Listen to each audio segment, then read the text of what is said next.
জুনাইদ বুগদাদি বাগদাদের জমিনে অনেক বড় একজন পালোয়ান ছিলেন, যার সামনে কেউ দাঁড়িয়ে কথা বলতো না। তিনি বাগদাদের বাদশার অধীনে জুনাইদ বুগদাদি জয়েন করেছিলেন কুস্তি খেলার জন্য। তার শুধু কাজই ছিল রাজা বাদশার দরবারে কুস্তির আয়োজন হলে কুস্তি নড়া। কিন্তু ভাইয়ের আমার বাদশা এত গর্ব করত যে আমার জুনাইদের সঙ্গে পৃথিবীতে এমন কোনো বাহাদুর নাই যে জয়লাভ করবে। বাদশা জুনাইদ বুগদাদি নিয়ে খুব গর্ব করত। বাগদাদের জমিনে একজন আওলাদে রাসূল বাস করতেন।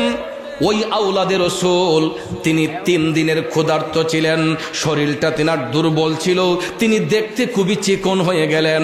বন্ধুরা আমার, বাবাজিরা, আওলাদে রাসূলের ঘরের মধ্যে খাবার নাই, তিনি তো কাজ করতে পারেন না, শরীরের মধ্যে এনার্জি নাই, কিন্তু ঘরের মধ্যে খাবার নাই। খাবার আসবো কেমনে? কারণ সৈয়দ বংশের লোকদের জন্য ভিক্ষা করা হারাম, সদকা খাওয়া হারাম। বুঝতে পারছেন?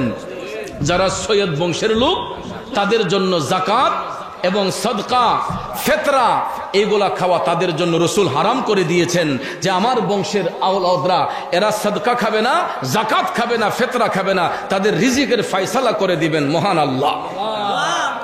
বন্ধুরা আমার, বাবাজিরা, বাগদাদের জমিনে এই আওলাদে রাসূল একদিন নয়, 2 দিন নয়, 3 দিন যাবত নবীর আওলাদের ঘরের মধ্যে খাবার নাই। 3 দিন যদি একটা লোক ক্ষুধার্ত হইয়া থাকে গো, আপনারা বলেন তো ওই লোকটার অবস্থাটা কেমন হবে? এ বন্ধুরা, নবীর আওলাদ 3 দিনের ক্ষুধার্ত, ঘরের মধ্যে খাবার নাই, ঘরের মধ্যে খাবার নাই। 3 দিনের ক্ষুধার্ত আওলাদের রাসূল কাজ করতে পারে না, শরীরে কোনো এনার্জি নাই।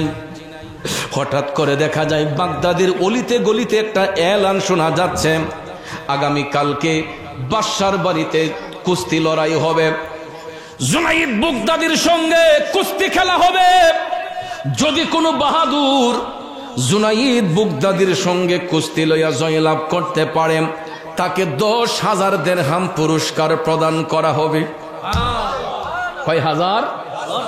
তখনকার সময়ের 10,000 দিরহাম বর্তমান সময়ের 10 লক্ষ টাকার উপরে হবে। ঠিক না? ঠিক, আরো বেশি হতে পারে। কথা বলেন ঠিক কিনা? গভীর মনোযোগ আমার বাবাজিরা। আওলাদে রাসূলের সম্মানটা কেমন দেখো রে।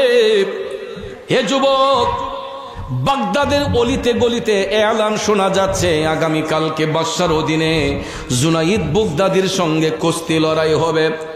যদি কোনো বাহাদুর জুনাইদ বুগদাদির সঙ্গে জয়লাভ করতে পারে, তাকে 10,000 দিরহাম পুরস্কার প্রদান করা হবে। এলানটা যখন অলিতে গলিতে যাইতেছে, হঠাৎ করে দেখা যায় নবীর আওলাদ 3 দিনের ক্ষুধার্ত চিকন এই দুর্বল মানুষটা হঠাৎ করে এলানটা শুনলেন যে জুনাইদ বুগদাদির সঙ্গে কুস্তি নড়লে 10,000 দিরহাম পুরস্কার পাওয়া যাবে।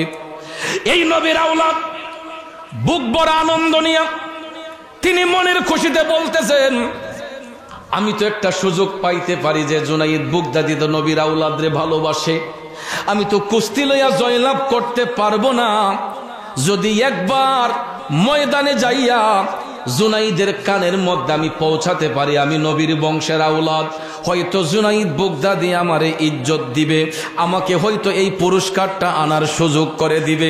ঠিক না? ঠিক। বন্ধুরা আমার, সত্যি সত্যি দেখা যায় পরের দিন বাদশার বাড়ির মধ্যে হাজার হাজার লোক, কুস্তির আয়োজন হলো। বাদশা ডাক দিয়া কয়, জুনাইদ তুমি ময়দানে যাও। কুস্তির ড্রেস আপ পইরা জুনাইদ বুগদাদি যখন ময়দানের মধ্যে গেলেন, লুকে লুকারণ্য, চতুর্দিকে শুধু মানুষ আর মানুষ, চতুর্দিকে মানুষ আর মানুষ। ও যুবক, এমন সময় জুনাইদ বুগদাদি ময়দানের মধ্যে, বাদশা ডাক দিয়া কয়, কেউ আসনি রে আমার জুনাইদের সঙ্গে কুস্তি নরবা? বড় বড় বাহাদুররা জুনাইদ বাগদাদির সঙ্গে কুস্তি লড়তে আসলেন। কিছুক্ষণ পর দেখা যায় এই মাজলিসের মধ্যে চিকন দুর্বল মানুষটা 3 দিনের ক্ষুধার্ত এই আওলাদে রাসূল এই ময়দানের মধ্যে আইসা হাজির। তখনও তো কেউ জানে না তিনি নবীর বংশের আওলাদ, তখনও কেউ জানে না তিনি আমার নবীর বংশের আওলাদ। পরিচয়টা গোপন, কেউ জানে না তিনি নবীর বংশের আওলাদ। হঠাৎ করে জুনাইদ বাগদাদি যখন ময়দানে বাদশা ডাক দিয়া কয়, কেউ আসুনি রে আমার জুনাইদের সাথে কুস্তি নরবা। একজন বাহাদুর দাঁড়াইলো। দাঁড়ানোর পরে জুনাইদ বাগদাদি যখন কোমরে হাত দিয়া যখন দাঁড়াইলেন, তাকে যখন ময়দানে ডাকতেছেন, ওই পালোয়ানটা জুনাইদ বাগদাদির চোখের দিকে তাকানোর পরেই তার ভিতরে কম্পন শুরু হয়ে গেছে। তখন সে মাথাটা নিচু করে একটা দৌড় দিয়া ময়দান থেকে পলায়ন করছে। সাহস করে না। জুনাইদ বাগদাদি এত বড়ই পালোয়ান ছিলেন, যার দিকে তাকানোর সাথে সাথে ওই পালোয়ানের অন্তরে ভয় সঞ্চার হলো। সে আস্তে আস্তে পিছপা হয়ে ময়দান থেকে পালাইয়া গেছে। আরেকজন বাহাদুর দাঁড়ালো। বাদশা বলো, জুনাইদ দাঁড়িয়ে যাও। জুনাইদ বাগদাদি কোমরে হাত দিয়া যখন দাঁড়াইছে গো, তখনও দেখা যায় জুনাইদের চোখের দিকে তাকাইয়া ওই ব্যক্তিটাও ভয়ে পলাইয়া চলে গেছে পিছন দিকে। কেউ সাহস করে জুনাইদ বাগদাদির সাথে কুস্তি নড়ে না। এই রকম ভাবে একজন, দুইজন, তিনজন কইরা একজন করে যখন তারা কুস্তি লইয়া যখন ভয়ে পালাইয়া যায়, সাহস করে কেউ লয় না। একজন করে সবার সিরিয়াল যখন শেষ, তখন বাদশা ডাক দিয়া বলতেছে, এ আর কেউ আসনি রে আমার জুনাইদের সঙ্গে কুস্তি নরবা? আর কোন বাহাদুর কি বাকি আছো আমার জুনাইদের সঙ্গে কুস্তি নরবা? এমন সময়ে দেখা যায় এই 3 দিনের ক্ষুধার্ত চিকন একটা দুর্বল লোক, তিনি যে নবীর বংশের আওলাদ তখনও কেউ জানে না। এই ক্ষুধার্ত লোকটা হাত তুলে বলতেছে, বাদশাহ আমি তোমার জুনাইদের সাথে কুস্তি নরব। সবাই হাসি শুরু করছে। দর্শক গ্যালারিতে যারা ছিল এরা হাসি শুরু করছে, বেটা খায়া বুঝি কাম নাই। এত বড় বড় পালোয়ানরা জুনাইদ বাগদাদির দিকে ভয়ে পালাইয়া গেছে, আর তোমার মতো একটা দুর্বল মানুষ তুমি এসেছো জুনাইদ বাগদাদির সাথে কুস্তি নরবা, আর বুঝি কয়া কাম পাও না। সবাই ওনাকে ধমকাতে শুরু করলো, নবীর আওলাদরে ধমক দিতে শুরু করলো। কিন্তু নবীর আওলাদ ডাক দিয়া কয়, বাদশাহ তুমি আমাকে অবহেলা করো না, আমি অবশ্যই জুনাইদ বাগদাদির সাথে কুস্তি নয়া জয়লাভ করতে পারবো। জুনাইদ বাগদাদি তখনও জানেন না তিনি যে নবীর বংশের আওলাদ। সুবহানাল্লাহ কোন আল্লাহু আকবার, আল্লাহু আকবার, ইয়া রাসূলুল্লাহ। জুনাইদ বাগদাদি তখনও জানেন না তিনি যে নবীর বংশের আওলাদ। কষ্ট হইতেছে, ইদাই বেটার আবেগ, ভালোবাসা, এশকো, কথা কোন ঠিক না ঠিক? কারণ ইমানি জজবা ইমানদারদেরই থাকে, কথা কোন ঠিক না ঠিক? কারণ আওয়াজটা দিছে আমার কানে টপটপি করতেছে সিধা। কারণ বয়স তো মাশাআল্লাহ আমার মনে হয় 70-এর কম না, 73 বছর। তো চিন্তা করেন ওখানে যে আওয়াজ দেয় বোঝা গেছে একটা ফুলাফানে আওয়াজ দিতেছে, কথা কোন ঠিক না ঠিক? বাবারে এই সমস্ত লোকগুলা এদের ইমান তাজা, কথা কোন ঠিক না ঠিক? আর বর্তমানে কিছু ফেতনার যুগে কিছু মানুষ আছে এই লোকগুলার ইমানটাও হরণ করার লাগিয়া চাইর মধ্যে উপসে পড়ে লাগে রয়েছে। কিন্তু যত কিছু করেন আব্বা, ইমানদারদের ইমান হরণ করা এত সহজ না, কথা কোন ঠিক না ঠিক? আমার বাবাজিরা মনোযোগ, লম্বা চোরা কথা বলবো না। বলতেছিলাম কি, জুনাইদ বাগদাদি তখনও জানতেন না তিনি নবীর বংশের আওলাদ। হে যুবকের দলেরা দেখো রে, বাদশা ডাক দিয়া কয়, এ চিকন লোক তোমার এত বড় সাহস, বড় বড় পালোয়ানরা আমার জুনাইদকে দেখে ভয়ে পালাইয়া যায়, তোমার মতো লোক আসো আমার জুনাইদের সাথে কুস্তি নরবার, বুঝি কাম পাও না? বসো মিয়া বসো। আওলাদ রাসূল কায়দা বলতেছে, না আমি অবশ্যই জুনাইদের সঙ্গে কুস্তি লইয়া জয়লাভ করব। একবার, দুইবার, তিনবার বলার পরে বাদশা কয়, তোমার তুই যেহেতু শখ, আচ্ছা যাও বুঝো গিয়ে আমার জুনাইদের লগে। অনুমতি দিল। আল্লাহু আকবার কোন। আপনারা বলেন আওলাদ রাসূল কি কুস্তি লওয়ার উদ্দেশ্যে যাচ্ছেন? নবীর আওলাদ কুস্তি লওয়ার জন্য যায় নাই। অনুমতি পাওয়ার পরে জুনাইদ বাগদাদী তখনও জানেন না তিনি যে নবীর বংশের আওলাদ। জুনাইদ তো ময়দানের মধ্যে বীরের বেশে দাঁড়িয়ে আছে। এ বন্ধু দেখো রে, মোহব্বত কারে কয়, নবীর ভালোবাসা কারে কয়। যুবক বাবাজিরা দেখো রে, আওলাদে রাসূল তিনি যখন ময়দানের দিকে যাচ্ছেন, জুনাইদ বাগদাদী তখনও জানে না। কিন্তু নবীর আওলাদ হাইটা হাইটা যখন ময়দানের মধ্যে গেলেন, টপ টপ করে চোখের পানিগুলা ঝরতেছে, নবীর আওলাদ কাঁদতেছে। জুনাইদ বাগদাদীর কাছে যখন সামনাসামনি চলে গেলেন, আওলাদে রাসূল তিনি ডাক দিয়া বলতেছে, জুনাইদ, ও জুনাইদ, তুমি কেমনে বুঝলা, কেমনে ভাবলা আমার মতো একটা দুর্বল লোক তোমার সাথে কুস্তি লড়তে আসছি? ময়দানের চতুর্দিকে হাজার হাজার মানুষ। এই মুহূর্তে নবীর আওলাদ জুনাইদ বাগদাদীরে ডাক দিয়া কই, জুনাইদ, আমি এতক্ষণ তাকাইয়া দেখছি বড় বড় পালোয়ানরা পর্যন্ত তোমার চোখের দিকে তাকাইয়া বয়ে পালাইয়া গেছে রে। এ জুনাইদ, আমার মতো একটা চিকন দুর্বল লোক তোমার সঙ্গে কুস্তি লড়তে আসি নাই। জুনাইদ রে, তাকাইয়া দেখ, আজকে 3 দিন ধরে আমার পেটের মধ্যে কোনো খাবার নাই। এ জুনাইদ, আমি শুনেছি তুমি নবীর বংশের আওলাদ রে ভালোবাসো। এই কথাটা শোনাস মাত্রই জুনাইদ বাগদাদীর কোমর থেকে হাতটা ছুটে গেল। নবীর আওলাদ ডাক দিয়া কয়, জুনাইদ, সত্যি যদি তুমি নবীর আওলাদ রে ভালোবাসা থাকো রে, শোনো জুনাইদ, আমি নবীর বংশের একজন আওলাদ, আওলাদের রাসূল। জুনাইদ রে, আমার জন্য ভিক্ষা করা হারাম, আমার জন্য যাকাত ফিতরা খাওয়া হারাম, এই জন্য শরীরটা দুর্বল হওয়ার কারণে কোনো কাজ করতে পারি না। জুনাইদ, আমি শুনলাম তোমার সাথে জয়লাভ করলে 10 পুরস্কার লাগবে না, কুস্তিও লড়তে হবে না, আপনি এমনিতেই 10,000 দিরহাম নিয়ে যান। আওলাদের রাসূল সারা পাইলেন। তখন আওলাদের রাসূল বললেন, জুনাইদ, এটা হয় না, কারণ এখন যদি আমি তোমার সঙ্গে কুস্তি না লড়ি, কেউ তো বিশ্বাস করবে না, সবাই মনে করবে যে আমি ভয়ে পালাইয়া গেছি। আমি তোমাকে অনুমতি দিচ্ছি, তুমি আমাকে জড়াইয়া ধরো, কুস্তির ভান করো।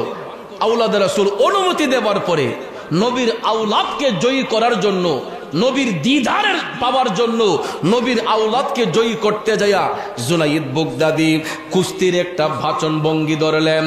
যেরকম ভাবে কুস্তির ময়দানে বালুয়ানরা কুস্তি নড়ে, জুনাইদ বাগদাদী কুস্তির একটা ভাও দইরা গো নবীর আওলাদরে তাজিম কইরা জড়াইয়া ধরছে।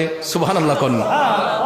নবীর আওলাদরে তাজিম কইরা জুনাইদ বাগদাদী জড়াইয়া ধইরা, আব্বা গো, ইচ্ছে করে জুনাইদ মাটির মধ্যে পড়ে গেছে, নবীর আওলাদরে বুকের মধ্যে বসাইয়া দিছে। আরো জোরে কন্যা সুবহানাল্লাহ। বাদশা কই, মানি না, এই কুস্তি আমি মানি না। একটা চিকন দুর্বল লোকের কাছে আমার জুনাইদ কখনো হাঁটতে পারে না, এই কুস্তি আমি মানতে পারি না। আমি পুনরায় আবার কুস্তি দেখতে চাই। বাদশা অনুমতি দিল, পুনরায় আবার কুস্তি দেখবে। আবারও জুনাইদ দাঁড়ালেন, নবীর আওলাদ দাঁড়ালেন। জুনাইদ বাগদাদী টপ টপ করে চোখের পানি সাইরা কাঁদতেছে।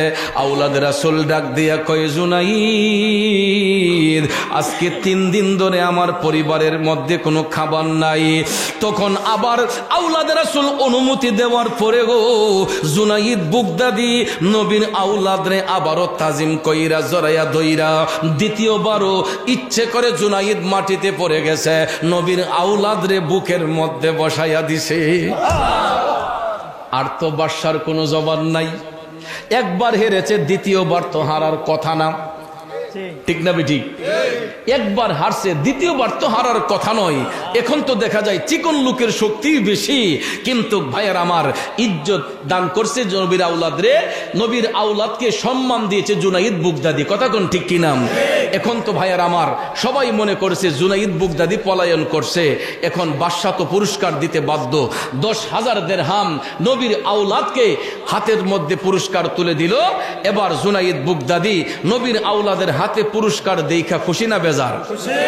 জুনাইদ বুগদাদি কয়, আমি দুনিয়ার মানুষের কাছে অপমানী হইলেও নবীর আওলাদকে তো সম্মান দিছি, এর পুরস্কার তো অবশ্যই আল্লাহ আমারে দিবে। ঠিক না বে ঠিক? এ বাবাজিরা আমার, বন্ধুরা আমার, দেখো রে, নবীর আওলাদরে সম্মান দিলে কি লাভ হয়? আওলাদের রাসূল পুরস্কার গ্রহণ কইরা, নবীর আওলাদ পুরস্কার গ্রহণ কইরা জুনাইদ বুগদাদির পিঠে এবং মাথার মধ্যে হাত বুলাইয়া বললেন, জুনাইদ, তুমি আমাকে যেই ইজ্জত দান করছো, অবশ্যই আল্লাহ রাব্বুল আলামিন তোমাকে সম্মানিত করবে।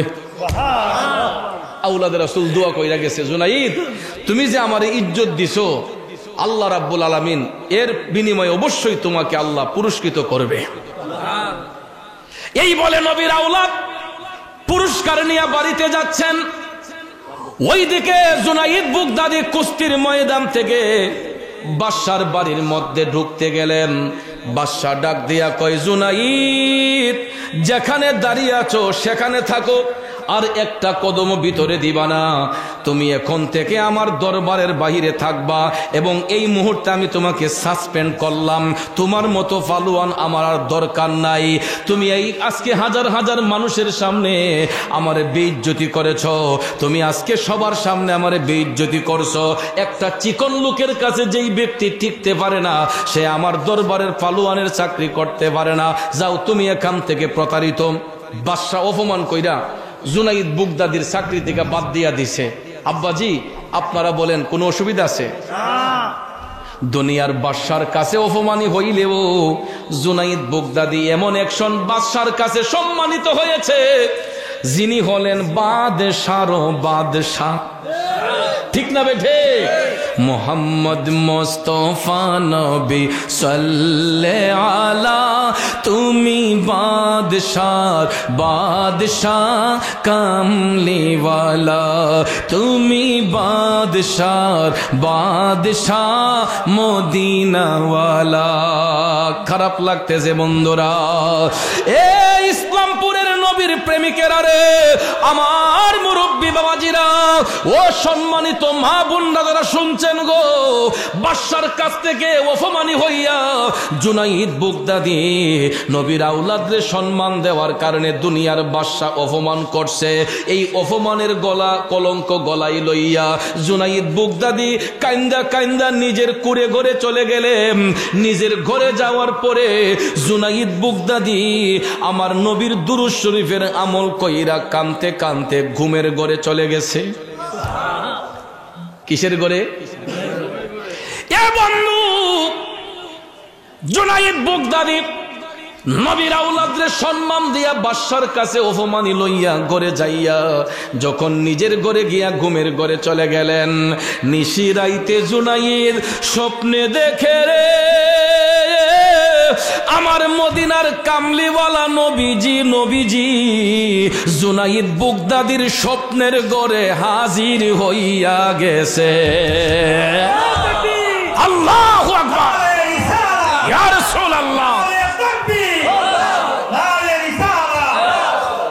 দিদারে মুস্তাফা, দিদারে মুস্তাফা কবে হবে যে অপেক্ষায় রত আছে এই দুটি নয়ন যে শয়নে স্বপনে স্মরণে মুস্তাফা, শয়নে স্বপনে স্মরণে মুস্তাফা আমায় সর্বদা বিভোর করে দে, মদিনায় কবে যাব আমি যে মদিনায় কবে যাব আমি যে, আশায় আছি গোলাম, আশায় আছি গোলাম, মদিনায় যাবার যে, মদিনায় কবে যাব আমি যে। আমার নবীর রওজা শরীফ দেখতে মনটা চাই কি চাই না? সোনার মদিনা যেতে মনটা কাঁদে কি কাঁদে না? এ নবীনগরের বাবাজিরা রে, আমি যখন সৌদি আরবে যাই, মদিনা শরীফে যাইয়া যখন অনেক বাঙালির দেখা পাই, বেশিরভাগ নবীনগরেরই। গত বছর যখন গেলাম, গিয়ে দেখি নবীনগরের ফুলাপান অভাব নাই। এই টিয়ারা, তারপরে এই আপনাদের ইসলামপুরেরও আছে, তারপরে আপনার এই কনিকারা গ্রামের, শালকান্দি গ্রামের কিছু কিছু ছেলে, এর মধ্যে আমার ভক্ত আছে। তো জিজ্ঞেস করলাম তোমাদের অবস্থাটা কি, রুজি রোজগার ভালো নি? হুজুর রুজি যদি না হতা হে, যে একটা শান্তিতে আছি হুজুর, টাকা লাগবে না। কেন? যখন নবীজির রওজা শরীফের দিকে তাকাই, তখন মনে করি যে যদি মরণ রইহানো হয় এরপরও শান্তি। রওজা শরীফে, মদিনা শরীফে যাদের ডিউটি পড়ছে, এরা কয় হুজুর যদি বিদেশ না আসতাম আর যদি ইহানো ডিউটি না পড়তো, তাইলে নয়ন জোড়ায় আমার নবী রওজা শরীফ দেখতে পারতাম না। কারণ আমার প্রবাসী বাঙালিরা অনেকেই যারা মদিনা হেরেমে ডিউটি করে, এরা তো কন্টিনিউ আমার নবীর রওজা শরীফ জিয়ারত করতেছে। হুজুর টাকা না পাইলো শান্তি, টাকা যদি নাও পাই এরপরও আমার নবীর কদমে শান্তি। কথা কোন ঠিক না ঠিক? এই জন্য আমি ওদম গুনাহগারে লিখেছিলাম, মদিনায় কবে যাব আমি যে, আশায় আছি গোলাম, মদিনায় যাবার যে, মদিনায় কবে যাব আমি যে। প্রায় এক যুগ আগে লিখছিলাম। আল্লাহ রাব্বুল আলামিন এই লেখার উসিলায় বহুবার আল্লাহ মক্কা শরীফ, মদিনা শরীফের মুসাফির বানাইছে। নবীর রওজা শরীফে আরজি দিয়ে আসছি, নবী গো অন্তত প্রতি বছর একবার হইল আপনার কদমে যাতে আসতে পারি, একটু নজর রাখবেন। আল্লাহর কাছে আরজি দিছি, কাবা শরীফের গিলাফে ধরে কইছি, আল্লাহ যদি দুনিয়াত বাঁচাই রাখো, অন্তত বৎসরে একবার আল্লাহ তোমার বাড়ির মধ্যে হাজিরা দেওয়াইও। এখন বাকিটা আল্লাহর উপরে ভরসা, চেষ্টা করি। এই বছরও নিয়ত আছে যাবার, আল্লাহ যদি কবুল করে। আপনাদের কি মনে চায় না?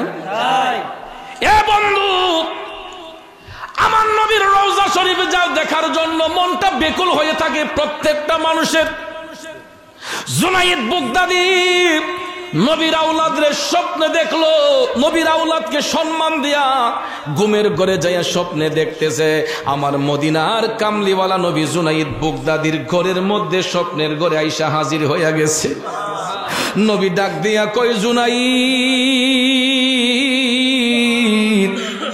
ও জুনাইদ, তুমি আমার আওলাদরে ইজ্জত দিয়েছো। নবীর আওলাদরে ইজ্জত দিলে নবী দেখে নিও? কথা কোন দেখে কিনা? আমার নবী ডাক দিয়া কয়, জুনাইদ, তুমি আমার আওলাদরে ইজ্জত করেছো, এই জন্য আমি স্বয়ং রাসূল হাজির হয়ে গেলাম তোমাকে পুরস্কার দেওয়ার জন্য। পুরস্কার নিয়ে আমি নবী হাজির হলাম তোমাকে দেওয়ার জন্য। জুনাইদ বাগদাদীকে আমার নবী স্বপ্নের ঘরে বলতেছে, জুনাইদ বলো তুমি কি চাও, কি দিয়া তোমার আমি খুশি করব। টপ টপ করে ঘুমের ঘরে জুনাইদ বাগদাদী স্বপ্নের ঘরে চোখের পানি চাইরা কান্দে। আমার মদিনার কামলিওয়ালা নবীর কদম মুবারকে পইরা জুনাইদ কয়, নবী গো, আমি ওই দিনটার অপেক্ষায় ছিলাম। আমি এই জন্য অন্তর থেকে নবীর আওলাদকে তাজিম করতাম, একমাত্র আপনি নবীর দিদার পাবার জন্য। নূরের নবী গো, আমি জুনাইদ আর কিছু চাই না, আপনি নবীর দেখা পেয়েছি, এটাই আমার জন্য যথেষ্ট। ঠিক না ঠিক? আচ্ছা, আমার রাসূল বললেন, না জুনাইদ, তুমি কিছু একটা চাও। আপনারা বলেন, যদি জুনাইদ বাগদাদী বলতেন, ইয়া রাসূলুল্লাহ, বাগদাদের বাদশাহীটা আমি চাই, আমার নবী দিতে পারতেন কিনা? যদি বলতেন, নবী গো, বাগদাদের জমিনে আমারে সবচেয়ে বড় টাকাওয়ালা বানাইয়া দিয়া যান, আমার নবী দিতে পারতেন কিনা? কিন্তু বাবাজি, যারা মুত্তাকি, যারা মুমিন, যারা পরহেজগার, এরা দুনিয়ার সম্পদ দুনিয়ার টাকাকে এরা পরোয়া করে না, এরা শুধু আল্লাহ রসুলের গুণগান গেয়ে এরা দুনিয়ার জমিন থেকে হাসি মুখে বিদায় হতে চায়। মুমিনরা শুধু আমার নবী চায়, কথা কোন ঠিক না ঠিক? মুমিনরা শুধু নবীর দিদার কামনা চায়, কথা কোন ঠিক না ঠিক? এই জন্য যুবক ভাইয়ের আমার, পিছনে বাবাজিরা তোমরা কথা বললে কষ্ট হয়, আপনাদের কি খারাপ লাগতেছে? মাশাআল্লাহ এখন লোক সংখ্যা বাড়ছে, প্রথমে একটু কম ছিল, অনেকে বেড়েছেন, আলহামদুলিল্লাহ আরো বাড়বে যদি আমরা একটু সামনে আগাইয়া বসি। একটু দুরূদ শরীফের আমল করেন জুমার রাতে, আর পিছনের ভাইদেরকে আমি বসার আহ্বান করব, একটু দুরূদ শরীফ পড়েন। আল্লাহুম্মা সাল্লি আলা, আগে যান, মুহাম্মাদ নবী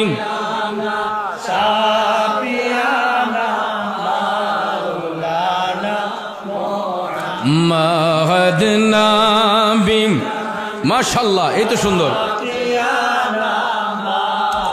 লানা মুহাম্মাদ এমন নবীজির উম্মত আমরা, যেই নবীর নাই তুলনা, যাহার উপর দুরুদ বেজেন দয়াল প্রভু রব্বানা। আল্লাহ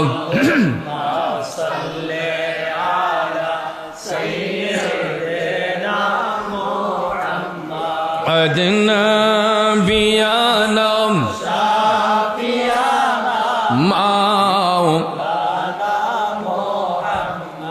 মনোযোগ আমার বাবাজিরা, বলতেছিলাম কি, আমার নবী কামলিওয়ালা স্বপ্নের ঘরে ডাকতেছেন, ও জুনাইদ কিছু একটা চাও।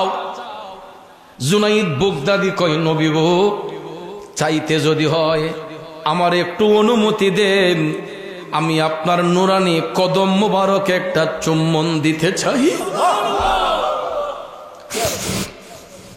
আমি দুই কদমে চুমু খাবো, চরণ ধুলি মাখবো গাই, পাইলে নিরালাই গো নবী, পাইলে নিরালাই, পাইলে নিরালাই গো নবী। দুই কদমে চুমু খাবো, দুই কদমে চুমু খাবো, চরণ ধুলি মাখবো গান, পাইলে নিরালাই, আয় পাইলে নিরালাই গো নবী। জুনাইদ বুগদাদি ডাক দিয়া কই, নবী গো চাইতে যদি হয় আমারে অনুমতি দেন, আমি আপনার নুরানি কদম মোবারক একটা চুম্বন দিতে চাই। আমার নবী কামলিওয়ালা ডাক দিলেন, জুনাইদ তোমারে অনুমতি প্রদান করা হলো।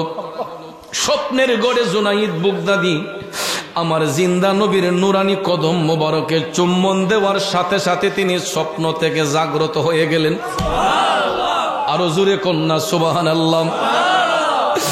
এবার জুনাইদ বুগদাদি যে আমার নবীর স্বপ্নের ঘরে পাইলেন, এটার প্রমাণ কি বাবাজিরা আমার? জুনাইদ বুগদাদির জীবনী পড়লে পাওয়া যায়, নবীর দিদার পাওয়ার সাথে সাথে জুনাইদ বুগদাদির সিনাকে আমার আল্লাহ প্রশস্ত কইরা দিছে এবং ওনার পুরাটা চেহারা নূরান্বিত হয়ে গেছে।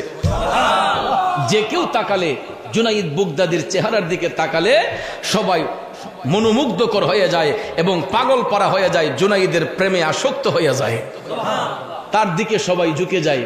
তখন জুনাইদ বুগদাদি নবীর দিদার হাসিলের পরে তিনি যখন দিনের বেলা যখন রাস্তা দিয়ে হাঁটতেছেন, তখন এলাকার লোকজন দেখতেছে জুনাইদের চেহারার মধ্যে নূরে ঝলঝল করতেছে।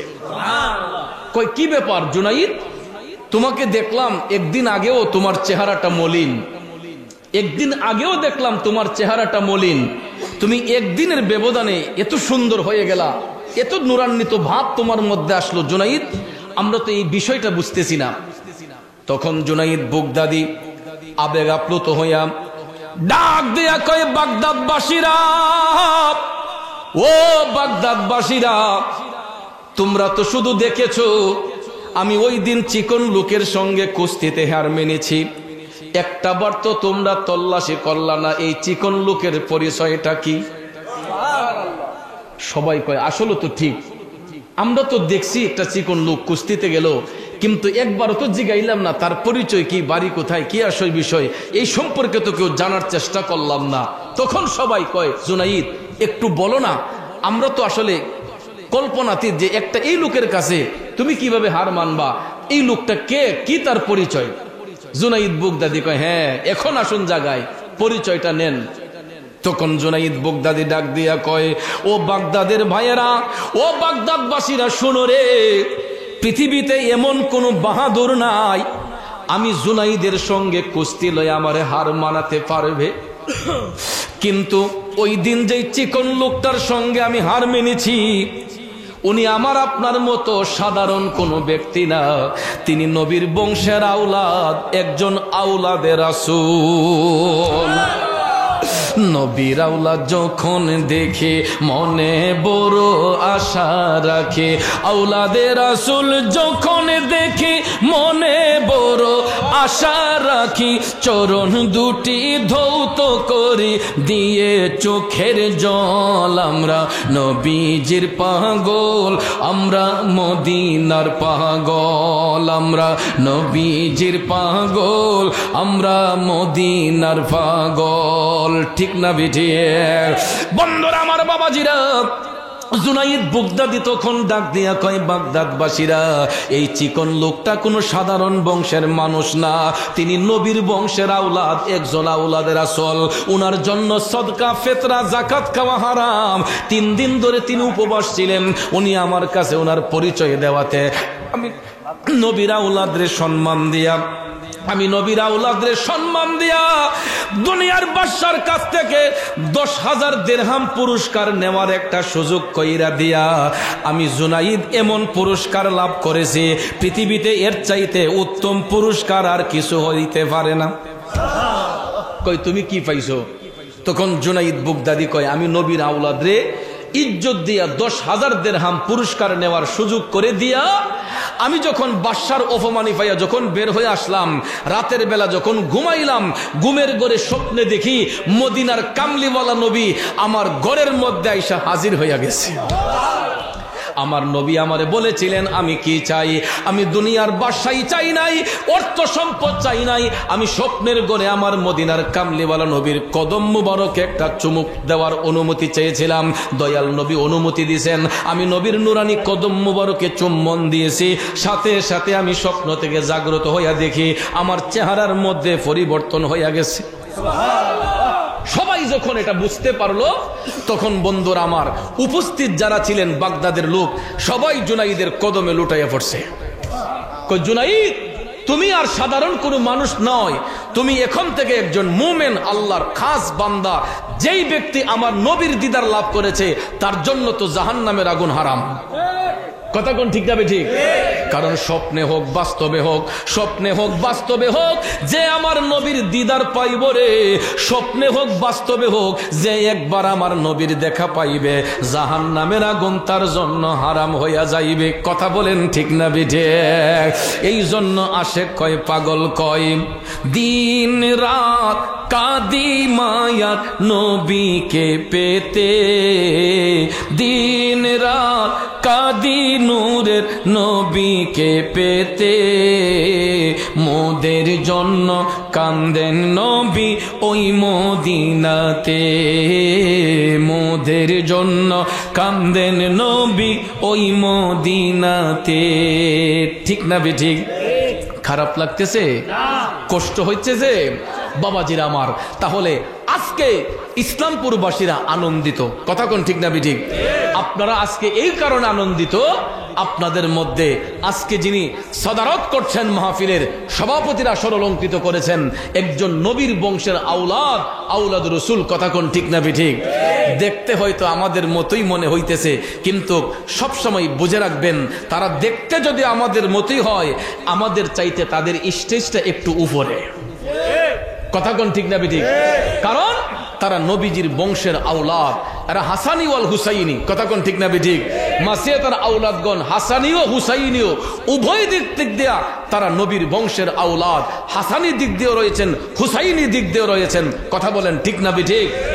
এই জন্য ভাইয়ের আমার, আওলাদের রসুল যদি কোনো এলাকার মধ্যে কদম রাখেন, পুরাটা এলাকা কুরুক হয়ে যায়। শুধু আওলাদের রসুল নয়, এটা শুনুন তাসাউফের কথা। এটা যখন কোনো আল্লাহর ওলি কোনো এলাকার মধ্যে বিচরণ করে, পুরাটা এলাকা আল্লাহর ওলিদের কাছে জিম্মি হয়ে যায়। যতক্ষণ ওই এলাকার মানুষ অর্থ দিয়া হোক, জান দিয়া হোক, মাল দিয়া হোক, আল্লাহর ওলিদের মুখে হাসি না ফুটায়, ততক্ষণ পর্যন্ত এলাকা দায় মুক্ত হয় না। ততক্ষণ পর্যন্ত এলাকা দায়ী মুক্ত হয় না, যতক্ষণ মুসাফিরকে মুখের মধ্যে হাসি ফুটানো না হয়। আপনার ব্যবহার দিয়া হোক, আপনার অর্থ দিয়া হোক, সম্মান দিয়া হোক, মাল দিয়া হোক, জান দিয়া হোক, আওলাদের রসুলদেরকে, আল্লাহর ওলি নাইবে রসুলদেরকে খুশি করতে হবে, ইজ্জত করতে হবে। ইজ্জত করলেই আল্লাহর দরবারে বান্দার ইজ্জত আরো বেড়ে যায়। কথা কোন ঠিক না ঠিক? কাজেই ভাইয়ের আমার, আজকে কবরবাসীর স্মরণে মাহফিল। এই কবরবাসীর স্মরণের মাহফিলে আজকে যিনি মোনাজাত করবেন তিনি নবীর বংশের আওলাদ, আওলাদুর রসুল। কথা কোন ঠিক কিনা? ভাইয়ের আমার, আওলাদুর রসুলের হাত আল্লাহ কখনো ফিরাইয়ে দিবেন, আমরা বিশ্বাস করি। কথা কোন ঠিক কিনা? নবীর আওলাদ যদি আমাদেরকে নিয়ে হাত উঠান, আমার বিশ্বাস আল্লাহ রাব্বুল আলামিন হয়তো এই উসিলায় এই এলাকার কবরবাসীর কবরে আযাব মাফ করবে। কথা কোন ঠিক না ঠিক? যেমনি ভাবে জুমার দিনে আমরা মসজিদে গিয়া হুজুর আব্বার লাগা দোয়া করেন, আম্মার লাগা দোয়া করেন, ভাইয়ের আমার হুজুর দোয়া করতেছেন, আল্লাহ হুজুরের উসিলায় কবরের আযাব মাফ করবে। ঠিক না ঠিক? তো আজকে তো আমাদের মধ্যে এসেছেন একজন নবীর বংশের আওলাদ, উনি যদি আমাদের সবাইকে নিয়ে যদি আল্লাহর দরবারে দোয়া করে, যদি হাতটা তুইলা চোখের পানি ছেড়ে যদি শুধু বইরা দেয়, আল্লাহ গো আমরা তো দয়াল নবীর উম্মত, আল্লাহ নবীজির খাতিরে আমাদের হাতগুলা খালি ফিরাইয়ে দিও না। নবীর আওলাদ যখন এই কথা দিয়ে দোহাই দিবে, আল্লাহ কি ওই হাত খালি ফিরিয়ে দিবে? তাহলে ভাইয়ের আমার, বন্ধুরা আমার, আজকে আমাদের নসিব বড় ভালো। আজকে এমন একটা রাতে মাহফিল, এটা হলো জুমার রাত। কিসের রাত? জুমার রাত। এই জুমার রাতে বেশি বেশি দুরূদ শরীফ পড়বেন, বেশি বেশি দুরূদ শরীফ পড়বেন। আমরা তো এখন মুরিদ হতে যাই শুধু চেহারা দেখা আর লম্বা চুল দেখা। কথা কোন ঠিক না ঠিক? লম্বা চুল আছে, ওজন মাইন্ড করেন আবার। হ্যাঁ, আমারও লম্বা চুল আছে, আমিও লম্বা চুল রাখি। তো লম্বা চুল আর সুর যখন ভালো হয়, মনে করে বাপরে উনি বড় কামেল ওলি। কথা কোন ঠিক না ঠিক? এর মধ্যে নাই কোনো শরীয়ত, নাই কোনো তাসাউফ, নাই কোনো এলেম, নাই কোনো কালাম, কিন্তু দেখা যায় মানুষ সুরের মূর্ছনায় পাগল হয়ে কয় না ওনার কাছে বয়া তো মইলে। কিন্তু আজকে দেখা যায় অযোগ্য ব্যক্তিদেরকে যোগ্যতার আসনে বসাইয়া যোগ্য ব্যক্তিদের সম্মানকে আমরা হানি করতেছি। কথা কোন ঠিক না ঠিক? কারণ মাসিয়াতা পাক দরবার শরীফ এটা কোনো নতুন দরবার নয়, আর এটা কোনো হঠাৎ দরবার নয়। এটা আমার দয়াল নবীর ওসিলায় আল্লাহর ওলি বাবা শাহজালাল মুজাররদ ইয়ামনি রহমাতুল্লাহ আলাইহি, তিনি যখন 360 জন ওলি নিয়ে যখন আসছিলেন, 120 জন ওলি যার নেতৃত্বে কাজ করতেন, উনি হচ্ছেন সিপাহসালার সৈয়দ নাসির উদ্দিন রহমাতুল্লাহ আলাইহি, যিনি হবিগঞ্জের চুনারুঘাটে মুরারবন্দের জমিনে শুয়ে আরাম করতেছেন। ঠিক না ঠিক?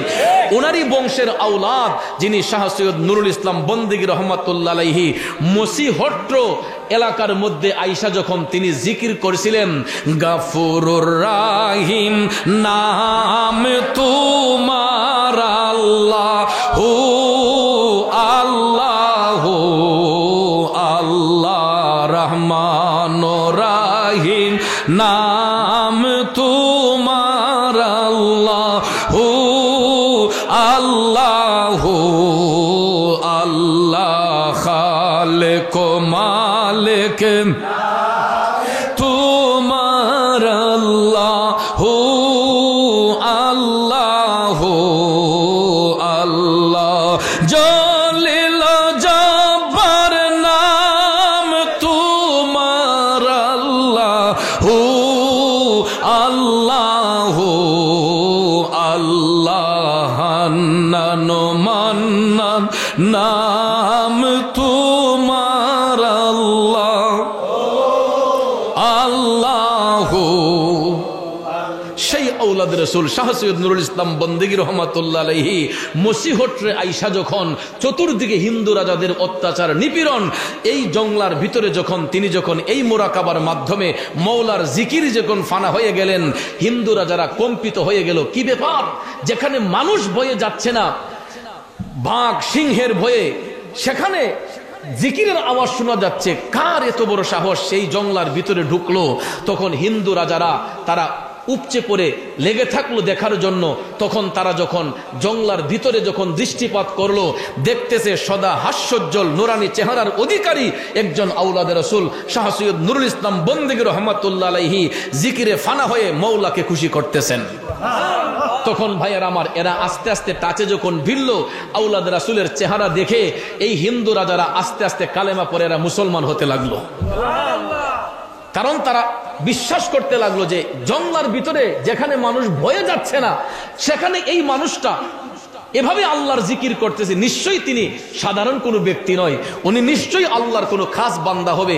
তখন হিন্দু রাজারা ওনার প্রতি ঝুঁকে গিয়ে ওনার উসিলায় কালেমা পড়ে এরা মুসলমান হলো। তারপরে আল্লাহর ওলি সৈয়দ নুরুল ইসলাম বন্দেগী রহমাতুল্লাহ আলাইহি এই মসিহট্টের নাম পরিবর্তন করে এটার নাম প্রদান করলেন মাসি হাতা। মসিহট্ট মানে গন্ডগোলের স্থান, আর মাসি হাতা হলো গুনাহ বুচনের স্থান। সুবহানাল্লাহ কোন, যেখানে পাপীরা গেলে আল্লাহর আরাধনা জিকিরের মাধ্যমে তাদের কালবের গুনাহ আল্লাহ মাফ করে দিবে, পরিষ্কার করে দিবে। এই জন্য এই গ্রামের নাম হয়েছে মাসি হাতা, গুনাহ মোচনের স্থান। আর এটাই হলো আওলাদে রাসূলের শান। কথা কোন ঠিক না বিঠিক? এটা আতকাফিরের দরবার না, এটা লতেল্লত 350 বছরের উপরে দরবার হচ্ছে মাসিহাতা পাক দরবার শরীফ। তারপরে ভাইয়ার আমার আখাউড়ার তারাগণ দরবার শরীফ, তারপরে হলো এগুলা চতুরা দরবার শরীফ, তারপরে আপনার আড়াইবাড়ির দরবার শরীফ, পরে সোনাকান্দার দরবার শরীফ। এই প্রাচীন দরবারগুলা আস্তে আস্তে প্রতিষ্ঠা লাভ করেছে, তরিকতের মশাল উড়িয়ে মানুষদেরকে সত্যের দিকে আহ্বান করতেছে। কথা কোন ঠিক না ঠিক? আর এই বড় বড় দরবারের শাখা প্রশাখাগুলা বিভিন্ন এলাকার মধ্যে খেলাফত প্রদান করে এক একজন আল্লাহর নাইবে রাসূল ওলিদেরকে এজাজত প্রদান করার কারণে, তরিকতের মশাল উড়ানোর কারণে আজকে এই হিন্দু রাজাদের অত্যাচার থেকে আমরা মুসলমানরা নির্যাতনের শিকার থেকে আমাদের ঈমানকে হেফাজত করতে পেরেছি। কথা কোন ঠিক না ঠিক? আজকে ওলিদের ওসিলায় এই শান্তিপ্রিয় ইসলাম পাইয়া এই সমাজের মধ্যে দেখা যায় ওলিদের বিরুদ্ধে ষড়যন্ত্র, আল্লাহর ওলিদেরকে নিয়ে কুৎসা তামাশা, এইগুলা পরিহার করতে হবে। কারণ সর্বপ্রথম যিনি আজান প্রদান করেছিলেন বড় গলায়, এই দেশের মধ্যে সর্বপ্রথম বড় গলায় যিনি আজান দিয়েছিলেন উনি হচ্ছেন সিপাহসালার সৈয়দ নাসির উদ্দিন সিপাহসালার রহমাতুল্লাহ আলাইহি, যিনি সুরমা নদীর পাড়ে দাঁড়িয়ে সর্বপ্রথম বড় গলায় আজান দেওয়ার ফলে রাজা গোরগোবিন্দের মেইন ফটকটা ধসে পড়ে গেছিল। তারপরে তিনি যখন দ্বিতীয়বার এশারের আজানে যখন মশগুল হয়ে গেলেন, এই আজান প্রদানে রাজা গোরগোবিন্দের প্রত্যেকটা দেয়াল ঠাস ঠাস করে পড়ে গেছে। বোমাবাজি করে, তরবারি দিয়ে আঘাত করে আল্লাহর ওলিগণ টাইটেল পাস মৌলানা খেলাফত দিতে চাই নাই, মানে মুরিদও করতে চাই নাই, বাধ্য হইয়া কয় বাজান আমার মা বাবার অনুমতি লইছি, আপনি আমার বয়াত করতে হইব।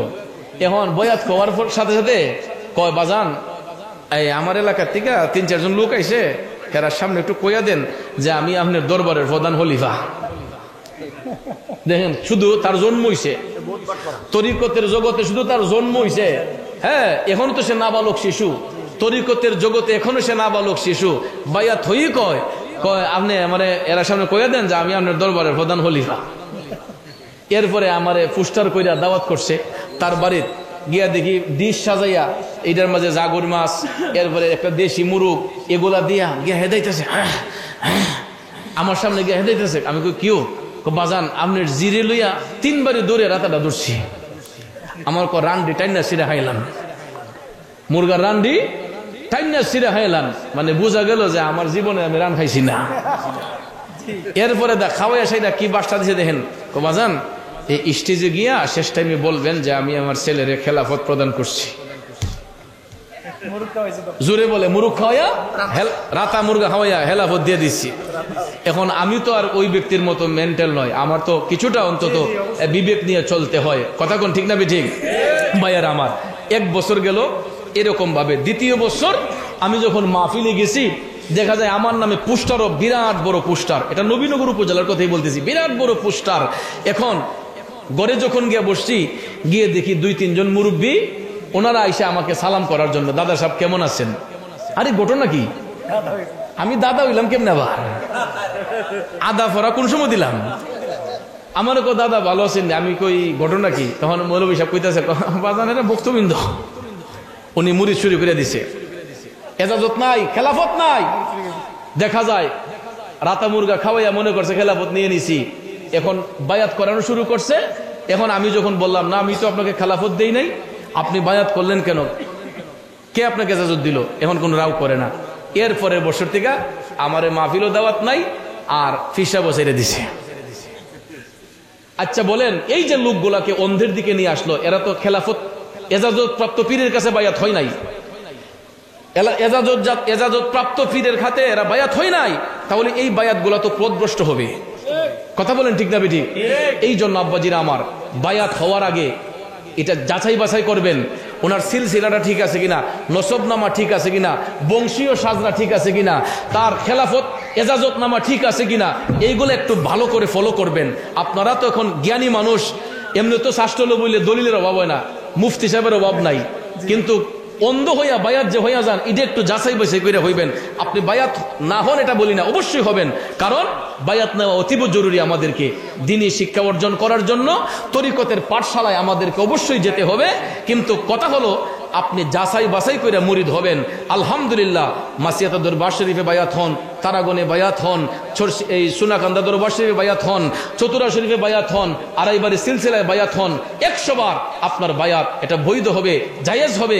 কারণ এই সিলসিলা এগুলো হক সিলসিলা। কথা কোন ঠিক না ঠিক? এগুলো হক সিলসিলা। ভাইয়ার আমার, এই সিলসিলার অধীনে বায়াত গ্রহণ করবেন। কিন্তু আমাদের সমাজের মধ্যে কিছু কিছু লোকের কারণে, কিছু কিছু ব্যক্তিদের কারণে দেখা যায় আমাদেরকে নিয়ে মানুষ কুৎসা করে, তামাশা করে। এই জন্য যাচাই বাছাই করে আপনার বায়াত হবেন। আর বায়াত হবেন না তা নয়, এখন দেখা যায় বায়াত হওয়ার পরে কত ধরনের বিশ্রী কিছু বিহেভ এই সমাজের মধ্যে বিচরণ করতেছে, যেগুলা আমাদের চোখে পড়লে কষ্টসাধ্য হয়। আল্লাহ যেন এই সমস্ত কাজ থেকে আমাদেরকে হেফাজত করেন। আজকে আওলাদে রসুল এসেছেন, আমি ইয়াং যুবকদেরকে বলবো, তোমাদের এখন দ্বীনি শিক্ষা অর্জনের সময়। কারণ যেভাবে চতুর্দিকে ফিতনা বেড়ে গেছে, এই ফিতনার জামানায় নিজের ঈমান আমলটাকে হেফাজত করার জন্য এরকম একজন আওলাদে রসুল হক্কানি পীরদের সহবতে আসা আমাদের অতীব জরুরি। কথা কোন ঠিক না বেঠিক? এই জন্য আমি যুবকদেরকে বলবো, বাবাজিদেরকে বলবো, অনেকে মনে করে আমার মা বাবা আছে আর ফির কি এর, অনেকে মনে করে যে আমার আম্মা অতি বড় ফির আর ফির কি এর। এটা অজ্ঞদের কথা, মূর্খদের কথা। আরে বেকুব, মা বাবা তো হচ্ছে সন্তানের জন্মগত পীর। কথা কোন ঠিক না বেঠিক? এদের সাথে কোনো মেশাল নাই, তুলনা নাই। কারণ আল্লাহর সাথে যেমন কোনো অংশীদারিত্ব নাই, দুনিয়াতে একটা সন্তানের কাছে তার মা বাবার চাইতে ঊর্ধ্ব মর্যাদার অধিকারী আর কেউ নাই। কথা কোন ঠিক না বেঠিক? এই জন্য সূরা বনী ইসরাঈলে আল্লাহ বলেছেন, ওয়াকাদা রাব্বুকা আল্লা তা'বুদু ইল্লা ইয়াহু ওয়া বিল ওয়ালিদাইনি ইহসানা। কথা কোন ঠিক না বেঠিক? এখানে কিন্তু আল্লাহ কোনো পিসাবের কথা বলে নাই, কোনো ব্যক্তির কথা বলে নাই, মা বাবার কথা বলেছে। কার কথা? এই কারণে আল্লাহ বলেছেন যে তোমরা আমি ব্যতীত কারো ইবাদত করো না, ওয়া বিল ওয়ালিদাইনি ইহসানা, পিতামাতার খেদমত করো। কারণ আল্লাহর সাথে যেমন কোনো শরীক নাই, মা বাবার সঙ্গে সন্তানের আর ঊর্ধ্বমর্যাদার অধিকারী একটা সন্তানের কাছে আর কেউ নাই। এরা জন্মগত পীর। পীর মানে কি? পথ প্রদর্শক। আমাদের মা বাবা আমাদেরকে গাইডনেস করেন, ভালো রাস্তায় চলার পরামর্শ দেন। কিন্তু ইহকাল পরকাল শিক্ষার জন্য, দ্বীনি শিক্ষা অর্জনের জন্য আমাদের সমাজে কিছু কিছু বাবা আছে, রিক্সা চালান, ঠেলা গাড়ি চালান, মাইক্রো চালান, কৃষিকাজ করেন, নিজে কোরআন পড়তে পারেন না, আমাকে পড়াবেন কি? নিজে হাদিস শরীফ পড়তে পারেন না, আমার বাবা আমারে পড়াইবেন কি? এই জন্য অনেক মা বাবারা নিজে খুশি হইয়া তাদের ছেলেদেরকে, ছেলে মেয়েদেরকে হক্কানি একজন আলেমের কাছে, পীরের কাছে নিয়ে বায়াত করান যে হুজুর আমি আমার ছেলেরে আপনার কাছে দিলাম, আমার ছেলেদের আপনি মানুষ বানিয়ে দেন। এই জন্য ডাকের ভাষায় অনেক সময় কয় যে মা বাবা বানায় ভূত, উস্তাদে বানায় ফুত। কথা কোন ঠিক না বেঠিক? মা বাবার ওরসে থাকলে মায়ার কারণে অনেক সন্তান পথভ্রষ্ট হয়ে যায়। এই জন্য মা বাবার অনুমতি নিয়ে একজন উস্তাদের কাছে যাইতে হয়, একজন ভালো শিক্ষাগুরুর কাছে যাইতে হয়। যাইতে গিয়া আমাদেরকে ইহকাল পরকাল শিক্ষা নেওয়ার জন্য একজন তরিকতের পাঠশালায় একজন হক্কানি পীরের কাছে বায়াত নিয়ে আমাদেরকে দ্বীনি শিক্ষা অর্জন করা, এটা অতীব জরুরি। বায়াত হওয়া মানে ফিসাব রাহালে লাউ আর কদু হওয়ান ইডা না। বায়াত হইলে হালি পীরের বাড়ি রাতা মুরগা লইয়া যাওয়ান ইডা না। কোনো পিসাব খাওয়ার জন্য মুরিদ করে না, লাউ কদু খাওয়ার জন্য মুরিদ করে না। কারণ পীর মাশায়েখদের গড়ে কি খাবারের অভাব আছে? তাদের ঘরের খাবারই তো কতজনে খায়, তারা খাবারের পাগল না। আল্লাহর ওলিগণ আসেন একটা অন্ধপথের যাত্রীকে আলুর পথ দেখানোর জন্য, একটা অন্ধপথের যাত্রীকে আলুর পথ দেখানো, এটাই হলো আল্লাহর ওলি নাইবে রাসূলদের কাজ। কথা কোন ঠিক না ঠিক? এই জন্য আব্বাজিরা আমার, পীর মাশায়েখ নিয়ে তামাশা করবেন না, মস্কারা করবেন না, এনকার করবেন না। আপনার পছন্দ না হলে আপনি আড়ালে থাকেন, কিন্তু আল্লাহর ওলিদেরকে নিয়ে বিরূপ মন্তব্য করবেন না। হক্কানি ওলি আল্লাহগণ এরা হচ্ছে এই দুনিয়ার খুঁটি। কথা কোন ঠিক না ঠিক? এই যে ঘর বানাইতে যেরকম পালা লাগে, আল্লাহর আসমানটা কি বিনা পালায় টিকা রইছে? আসমানেরও পালা আছে, হয়তো আমরা এই চোখ দিয়ে দেখি না, অন্তর চোখ দিয়ে ঠিকই দেখা যায়। অন্তর দৃষ্টিতে দেখলে আমরা দেখতে পাই আসমানেরও খুঁটি আছে। আসমানের খুঁটি হলো এই জমিনে যারা বিচরণ করছেন নাইবে রাসূল আল্লাহর ওলিগণ, তারা যদি এই জমিনে না থাকতেন, আমরা যেই পাপ করি, অন্যায় করি, আমাদের পাপের কারণে জমিনটা কবি ধ্বংস হইয়া গেল। একমাত্র এই জমিনটার উপরে আল্লাহ আমরা টিকাইয়া রাখছে আল্লাহর ওলিদের কারণে, নেককার সালেহিনদের কারণে। কথা কোন ঠিক না ঠিক? তারা ভালো কিছু কাজ করে গেছেন, এই জন্য আল্লাহ তাআলা আমাদেরকে এখন পর্যন্ত সুস্থ সাবলীল রেখেছেন। বাবাজি, আমি বিনয়ের সহিত বলবো, পীর মাশায়েখ নিয়ে মস্কারা তামাশা এগুলা না করে তাদেরকে ভালোবাসেন। এখন আপনারা বিল্ডিং দেখতেছেন, ঘরে ঘরে বিল্ডিং। কোনো এক সময় মাসিয়াতার আওলাদ রাসূলগণ যখন আসতেন, আমাদের নানাদের মুখ থেকে, বড় নানাদের মুখ থেকে আমরা শুনতাম শুধু বাঁশের বেড়া আসিল, সোনের চাল আসিল। তখন মানুষের ভিতরে ইমানের জজবা বেশি আসিল, আন্তরিকতা বেশি আসিল। তখন মানুষ পীরের বাড়ি হাইটা হাইটা গেছে, তখন পীরের প্রতি দরদ ছিল। আর এখন দেখা যায় আমাদের ছেলেরা বিদেশ বাড়িতে গিয়া বিল্ডিং সিল্ডিং বানাইয়া এদের মনটাও বিল্ডিং এর মতোই গেছে। কথা কোন ঠিক না ঠিক? এদের মনটাও বিল্ডিং এর মতো হয়ে গেছে। আল্লাহর রাস্তে এগুলা ছাইরা দেন, কারণ অতীতকে সবসময় মনে রাখবেন। অতীতকে যে ভুলে যায় সে হচ্ছে সবচেয়ে বড় নিমক হারাম। অতীতকে যেই ব্যক্তি বলে যায় সে হচ্ছে সমাজের সবচেয়ে বড় নিমক হারাম। এই জন্য অতীতকে ভুলবেন না। আপনার পূর্বপুরুষদের ইতিহাসটা দেখেন, তাদের দিকে একটু দৃষ্টিপাত করলেই বুঝতে পারবেন তারা কিভাবে আল্লাহর ওলিদেরকে তাজিম করছে। আমরা তো তাদেরই উত্তরসূরি। আমরা যদি এখন ওলিদেরকে তাজিম না করি, পীর মাশায়েখকে সম্মান না দেই, তাহলে দিব কেডা? আমাদের পরবর্তী জেনারেশন আইলে তো দেখা যায় পীর সাহেবরা কোনো এলাকার যাইতে পারতো না। তারপরে আস্তে আস্তে যখন পীর সাহেবদের বিচরণ বন্ধ হবে, তখন গুমরাহি বেড়ে যাবে, ফেসাদ বেড়ে যাবে, হিংসা নিন্দা বেড়ে যাবে, কলহ বিবাদ বাড়বে, মারামারি বাড়বে। তখন আবার সেই জাহিলি প্রথা আসবে। এরপরে জাহিলি প্রথা যখন আসবে, মানুষের রক্ত চুষবে, তখন আবার কিয়ামত সংগঠিত হবে। কথা বলেন ঠিক না ঠিক? এই জন্য ভাইয়ারা আমার, দুনিয়াতে কিছুদিন আসি যেহেতু, ভালো কিছু কাজ করে যাব, যাতে করে আল্লাহ রাব্বুল আলামিন আমাদের ইহকাল এবং পরকালে মঙ্গল দান করেন, আমাদেরকে যেন আল্লাহ কল্যাণ দান করেন। আজকে কবরবাসী স্মরণে মাহফিল। আমার বাবা নাই, আজকে 26 বছর হয়ে গেল। 12 তারিখ আসলে 26 বছর হবে বাবার চেহারা দেখি না।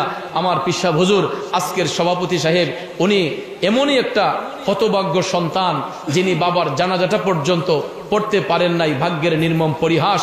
কিন্তু আমার খালুজান শাহ সৈয়দ মোহাম্মদ হাসান রহমতুল্লাহ আলাইহি, তিনি তো একজন জবরদস্ত একজন আলেম ছিলেন। শুধু আলেমই নয়, তিনি একজন সুফি ব্যক্তি ছিলেন, এবং আমার দৃষ্টিতে তিনি একজন আল্লাহর মকবুল বান্দা ছিলেন, যিনি অসংখ্য কিতাব সত্যের পক্ষে লিখে গিয়েছেন।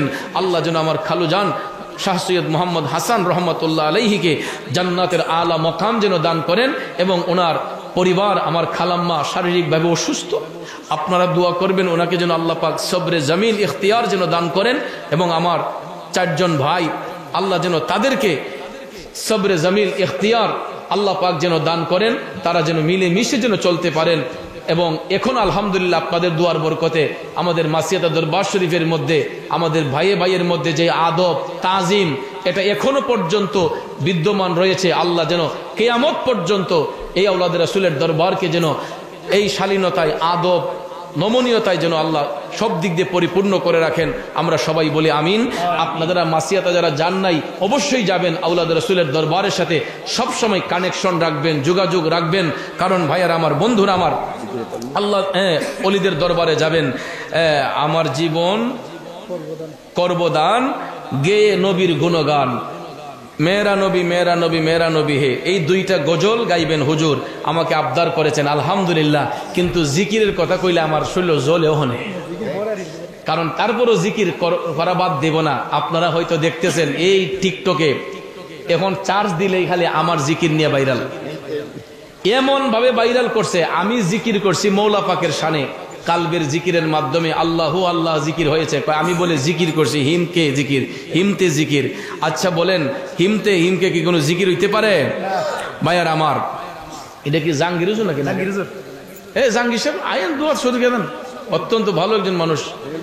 হ্যাঁ, আলহামদুলিল্লাহ আলহামদুলিল্লাহ। তো ভাইয়ার আমার, এই সারা টিকটকে কালকা আমি আশুগঞ্জে নদীর পারে আমার এক মুরিদের বাসা দাওয়াতে গেছি, হঠাৎ করে দেখি ডিজে গানের বাজনা শোনা যায় নদীর মাঝখানো, এই বক্সের মধ্যে ছাড়ছে, ওই আমার জিকিরের ভিতরে এখন ডিজে গান ঢুকাইলিছে। আচ্ছা বলেন, আমি যদি কালবের জিকির করেও তাহি আমি কি বাজনা দিয়ে গেছি? কিন্তু দেখা যায় ইডারের ভিতরে এখন বাজনা ঢুকাইয়া ওই হিন্দি গানের সিনেমার নায়ক গল নায়িকা গল ইডার ভিতরে ঢুকাইয়া, ইডার মাঝে এখন বাজনা ঢুকাইয়া আমারে কয় আমি বলে বন্ড। আচ্ছা কোন আমি কি এটা করছি না হেরা করছে? এখন আমি বন্ড না হেরা বন্ড? তাহলে যারা এই সমস্ত কাজ করে এরাই তো বন্ড, কথা কোন ঠিক না? কারণ আল্লাহ রাসূল সাল্লাল্লাহু আলাইহি ওয়াসাল্লাম হাদিস শরীফে বলেছেন, তোমাদের কোনো ভাই যদি কোনো একটা ভুল যদি করেও থাকে, তার ভুলটা তোমরা ঢাইকা রাখো, তাহলে হাসরের ময়দানে আল্লাহ তার সমস্ত অপরাধকে ডেকে রাখবে। কিন্তু এখন এই টিকটক, ইউটিউব, ফেসবুক বাইরিয়া দেখা যায় একটা মানুষের বদনামি করার জন্য এমন ভাবে লেগে থাকে, দেখা যায় মনে করে যে তারে আমরা অপমানই করছি, কিন্তু আসলে দেখেন দুনিয়ার সব মানুষ যদি অপমান করে, ইজ্জত বাড়ায় দেখে। এই যে টিকটক করছে, আমার যে ভাইরাল করছে, আমি কি ভাইরাল হলে এটা করছিলাম? যারা এটা করছে কইরা লাভ হইছে কার? হেরা না আমার লাভ হইছে। আমার নামে টিকটক করে এখন এমন অবস্থা হইছে, আমার দাওয়াত রেখে কুল করতারি না, আমার হাদিয়াও বাইরে গেছে গা। আগে যে আনো হাদিয়া নিয়ে 40,000, এটা দিয়ে 50,000, যারা দিত 30,000, এরা দিয়ে 40,000। হুজুর এরপরও ডেট একটা লেখেন। এখন এই টিকটক আমাকে ভাইরাল করার কারণে, এই জিকির ভাইরাল করার কারণে এখন দেখা যায় আমার মাহফিল চতুর্দিকে বাইরে গেছে। যেই লোকগুলো আমার এনে তামাশা করে, এই লোকগুলো আবার টাইনা নিয়ে আমার চা খাওয়ায়। তা লাভ রইল কি? মাঝপথ আমি নীরবে চলতে চাই, আমারে নীরবে চলতে দিলা না তোমরা, সারা দেশে ভাইরাল কইরা হাটে যাই, মাঠে যাই, বাজারে যাই, যে হানে যাই, আমারে দেখলে কয় হুজুর আপনার জিকিরটা খুব ভালো লাগে, হুজুর একটা চা খাইয়া যান। এই যে একটা কারবার, দেখেন এগুলা কোনো ভালো মানুষের কাজ না ভাইয়ের আমার। আল্লাহর জিকিরকে নিয়ে যারা ইনকার করে, এরা ভালো মানুষ হইতে পারে না। কারণ আল্লাহর জিকির যার কালবে থাকে, ওই কালবটাকে আমার আল্লাহ প্রসারিত করে দেয়। তা আমার ভাইয়েরা জিকিরও শুনতে চান, গজলও শুনতে চান, তার আগে আসুন আমরা সবাই নবীজিকে সালাম দিয়ে আমরা একটু জিকির করে দুইটা নবীর শান শুনবো, তারপরে আওলাদ রাসূল আমাদেরকে নিয়ে মোনাজাত করবেন। ঠিক আছে ইনশাআল্লাহ। फरिश्तों के सलामी देने वाले फौज पढ़ते थे सैयदा हजरत माँ आमिना, सुनते थे तो आवाज आती या नबी सलाम अलैका या रसूल सलाम अलैका या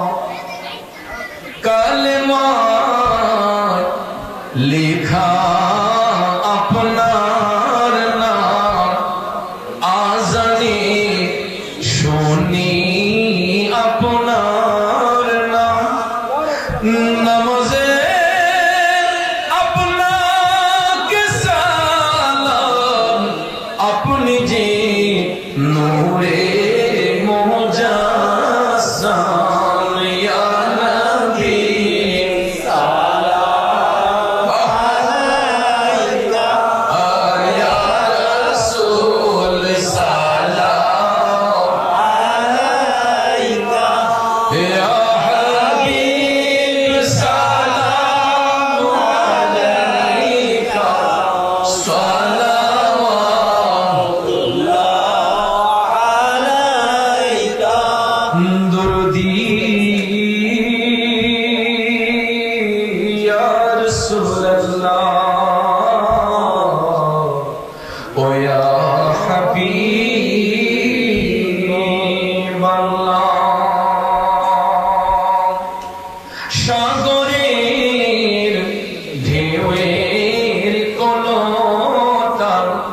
যদিও আল্লাহরই ফরমান, তবু তো আপনার নামের শান হে নবী, আপনার গুণগান ইয়া নবী সালাম আলাইকা ইয়া রাসূল সালাম আলাইকা ইয়া হাবিব সালাম আলাইকা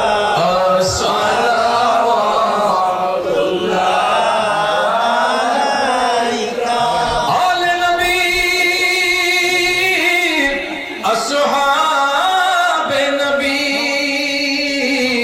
শুহাদায়ে কিরাম উস হুসাইনে শাহাদত পেলা ও সালাম মুস্তাফা জানে রহমত পেলা ও সালাম শময়ে বজ মে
মুর্তজা বিন হাসান শাহ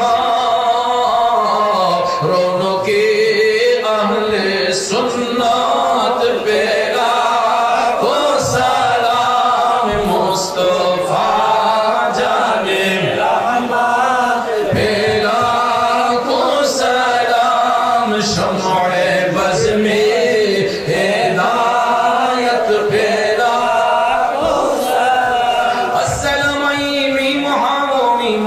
السلامي بنذير بمثال يا إلهي صدقائي آل رسول یہ سلامی عزیزانا عاشقانا ہم غلامانا ہو قبول مدینے کے چاند ہزاروں سلام مدینے کے چاند لاکھوں سلام مدینے کے چاند کروڑوں سلام مدینے کے چاند بے حد سلام لا الہ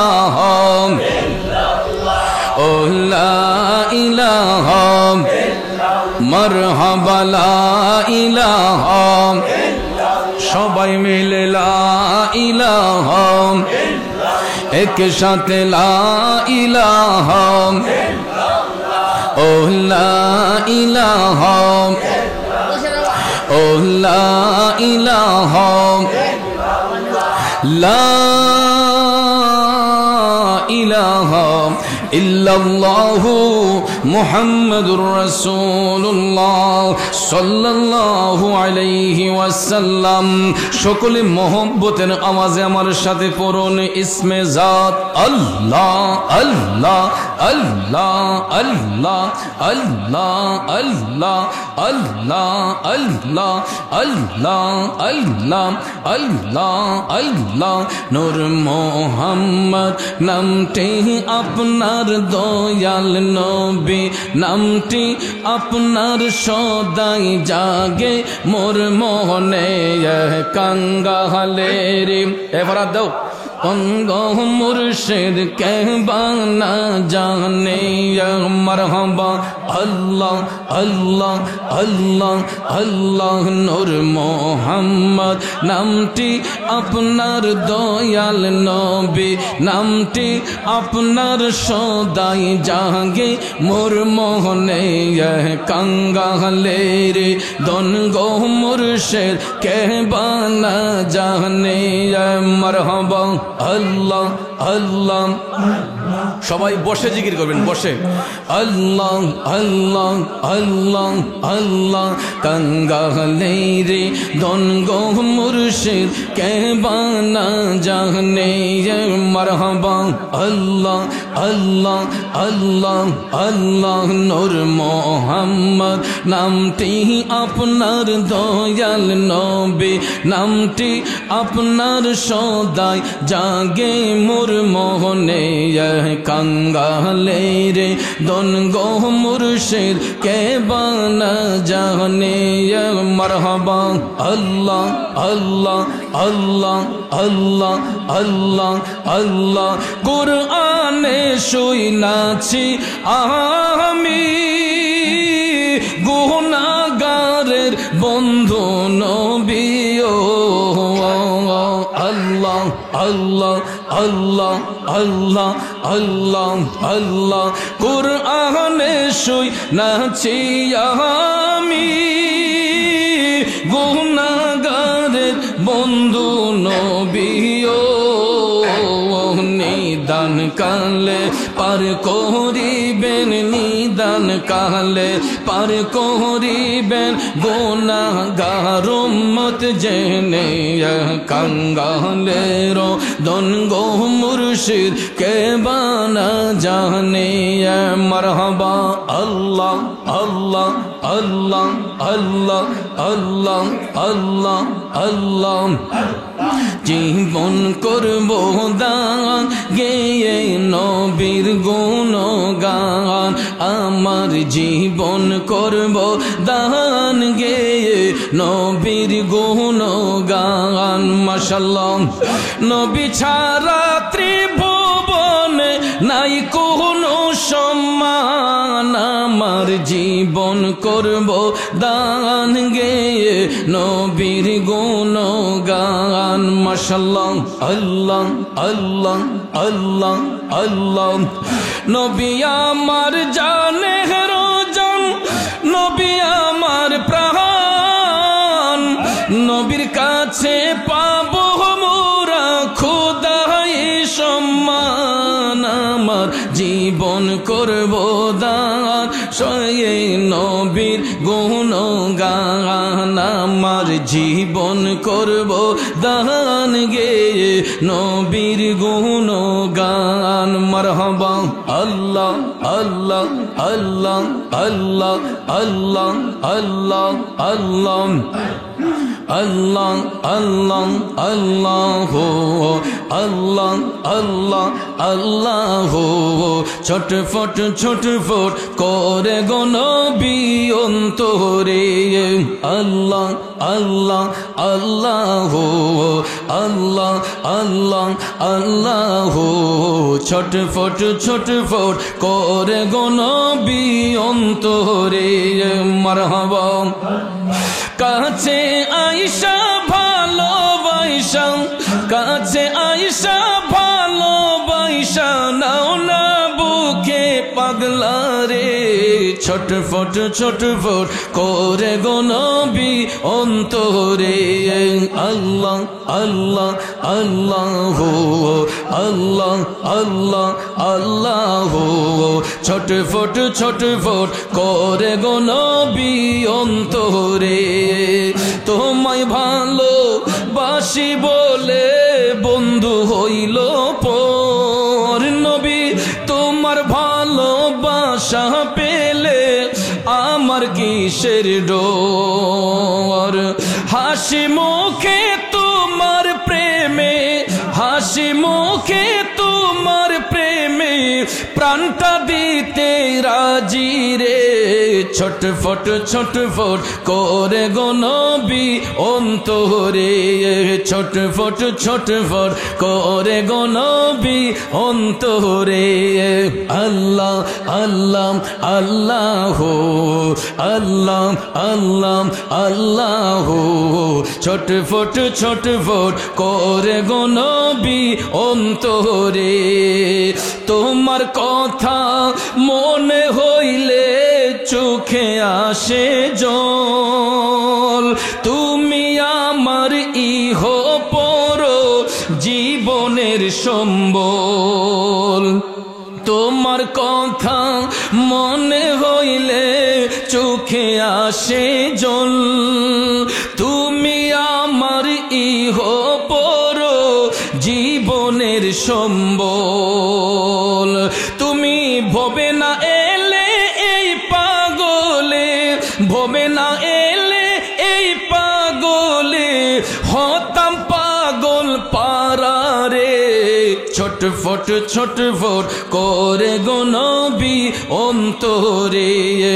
আল্লাহ আল্লাহ আল্লাহ আল্লাহ আল্লাহ আল্লাহ, ছটফট ছটফট করে গো নবী অন্তরে।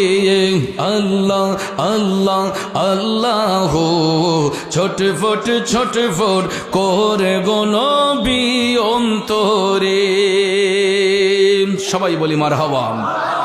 যাক, রাত অনেক হয়ে গেছে, আলোচনাও প্রায় 2 ঘন্টার উপরে হয়ে গেল। বাবাজিরা আমার, বন্ধুরা আমার, আর সামনের দিকে যাচ্ছি না। তো কথায় ভাষায় আলোচনায় ব্যবহারে কষ্ট পেয়ে থাকলে কষ্ট নেবেন না। তরিকতের স্বার্থে, সুন্নিয়তের স্বার্থে আপনাদের পায়ে হাত ধরে বলে যাব, হাটে ঘাটে যেখানে যে অবস্থায় থাকেন ওয়াক্ত মোতাবেক নামাজ আদায় করব ইনশাল্লাহ। আমরা মাতা পিতার খেদমত করব ইনশাল্লাহ। যাদের মা বাবা নাই, অন্তত সপ্তাহে একদিন হলো তাদের কবরের পারে গিয়ে জিয়ারত করে তাদের আত্মার মাগফিরাত কামনা করব ইনশাল্লাহ। আমরা সমাজের বিশৃঙ্খলার মধ্যে আমরা যাব না। সুশৃঙ্খল পরিবেশ যেখানে থাকে সেখানে আমরা সহযোগিতা করব, ভালো কাজে অংশগ্রহণ করব, অসৎ কাজ থেকে সবসময় বিরত থাকব, হিংসা নিন্দা গীবত থেকে আমরা বিরত থাকব ইনশাল্লাহ। আজকের এই জুমার রাতে এই ফজিলতময় মাহফিল থেকে আমরা এই শিক্ষা নেব। আর বিশেষ করে ইসলামপুর মধ্যপাড়া ইসলামী সুন্নি যুব সংগঠনের সকল সদস্য এবং আমার প্রবাসী ভাইদের সবার মঙ্গল কামনা করি। আল্লাহ যেন তাদের উসিলায় প্রতি বৎসর যেন এই ময়দানে এই মাহফিলকে কায়েম এবং দায়েম রাখেন। আমরা সকলে বলি আমিন। আর বিশেষ করে ফসল পাচ্ছে না, এরা বেতন পাচ্ছে না, এইভাবে অনেক ভাইয়েরা কষ্টে আছে। ওরা যেমন এখানে কষ্টে থাকে, পরিবারগুলো দেশে কষ্টে থাকে, ঠিক না? তো আমরা তাদের জন্য দোয়া করব। আমাদের ছেলেগুলো যারা বিদেশে আছে, আল্লাহ যেন তাদের রুজি রোজগারের জন্য বরকত দান করে। আর বিশেষ করে আমার পর্দানিসীন মা বোনদেরকে বলবো, আপনারা সব সময় ঘরের ভিতরে নামাজ পড়বেন। আর আমাদের মাসিয়াতার সিলসিলার অনুসারী যারা আছেন, আপনারা সব সময় এই দুরূদ শরীফটা পড়বেন। আল্লাহুম্মা সাল্লি আলা সাইয়্যিদিনা মুহাম্মদ ওয়া আলিহি ওয়া সাহবিহি ওয়া সাল্লিম। আল্লাহুম্মা সাইয়্যিদিনা মুহাম্মদ ওয়া আলিহি ওয়া সাল্লিম। ইয়া গফুর রহিম নাম তোমার আল্লাহু আল্লাহু আল্লাহ রহমান রহিম আল্লাহু আল্লাহু সুবহানাল্লাহ সুবহানাল্লাহ ওয়ালহামদুলিল্লাহ লা ইলাহা ইল্লাল্লাহু আল্লাহু আকবার লা ইলাহা ইল্লাল্লাহু মুহাম্মাদুর রাসূলুল্লাহ। এই দুরুদ, এই জিকির, এই তাসবিহগুলা সব সময় আমলে রাখবেন, দরদ মাখা কণ্ঠে সব সময় দরদ দিয়া পড়বেন। পড়তে পড়তে দেখবেন একদিন মদিনার কামলিওয়ালা নবীর দিদার নসিব হয়ে যাবে। মাসিয়াতার আওলাদের রসুলগণ এই দুরুদে পাকের মাধ্যমে তারা নবীর দিদার অর্জন করেছেন। আর এই দুরুদ শরীফও স্বপ্ন যুগে শাহ সৈয়দ নুরুল ইসলাম বন্দেগী রহমাতুল্লাহ আলাইহি মহান মালিকের পক্ষ থেকে আমার নবীর দুরুদ শরীফের মাধ্যমে এই দুরুদ শরীফ উনি এজাজত ক্রমে পেয়েছেন। আর এটা যারা জমাতি, আমাদের মাসিয়াতার জমাতি মহব্বতী যারা আছেন, আপনারা যখন এই দুরুদ, যখন আল্লাহর ওলিদের স্মৃতি এই মহব্বত অন্তরে রেখে নবীজির মহব্বতে যখন এই দুরুদ শরীফ পড়বেন, পড়তে পড়তে একদিন দেখবেন দয়াল নবীর দিদার নসিব হয়ে যাবে। আমার নানা হুজুর দরবেশ সাহেব রহমতুল্লাহ আলাইহি বলতেন যে পাহাড় পরিমাণ আমল করার দরকার নাই, ছোট্ট একটা দুরুদ শরীফের আমল করেন, এটা করতে করতে একদিন আমলের দরিয়া হয়ে যাবে। ঠিক না বে ঠিক? তা আমরা অন্তত বেশি না পারি একটা দুরুদ শরীফের আমল করব, একটা জিকিরের আমল করব। দেখবেন এটা যখন অভ্যাসে পরিণত হবে, তখন দেখবেন আমাদের কাল্ব জিন্দা হবে, কাল্বের ময়লা দূর হবে, আমাদের আত্মা শুদ্ধ হবে। আর আত্মা যখন শুদ্ধ হয়, তখনই আমরা কাশফুল কুলবের মাধ্যমে মহান আল্লাহর আরশ পর্যন্ত দেখা সম্ভব হয়ে যাবে। আল্লাহ যেন আমাদের সকলকে কবুল করেন। ভাইয়েরা আমার আর দেরি করছি না, আজকে এখানে রাখলাম। সবার আবদার না এটা আজকার নামে वो जिसके लिए महफिल कौनैन सजी है, फिरदौस बड़ी जिसके वसीले से बनी है, वो हाशमी